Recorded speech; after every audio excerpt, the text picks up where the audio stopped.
అన్నా కొంచెం ఫోన్ ఇస్తావా? ఒక్క ఫోన్ చేసుకొని ఇస్తాను.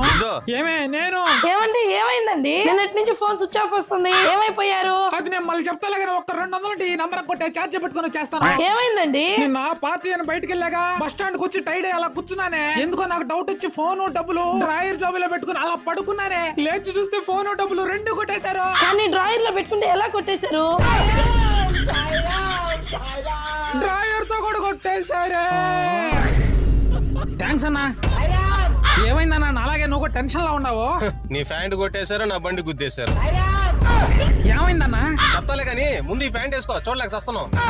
థ్యాంక్స్ అన్నా. ఏ లేదయ్యా, ఇక్కడ పెట్టేసి అట్ట పొయ్యి వచ్చాను, అంతలే గుద్దేస్తున్నారు. ఇన్సూరెన్స్ ఉంటది కదా బ్రో, ఎందుకు అంత టెన్షన్ పడుతున్నావు? ఎందుకులే డబ్బులు వేస్ట్ అని అట్లా. అరే పెద్ద తప్పు చేసావన్నా. ఈ రోజుల్లో ఏ వెహికల్ ఉన్నా సరే ఇన్సూరెన్స్ తీసుకోవడం అనేది వెరీ వెరీ ఇంపార్టెంట్. మరీ అంతంత డబ్బులు ఏడ పెడతాం బ్రో? ఇక్కడ మనం అంతా మిస్టేక్ చేసేది. ఒక 10 రూపాయలు ఖర్చు పెట్టే కాడ ఆలోచించి మిగిలిద్దాం అనుకొని రేపు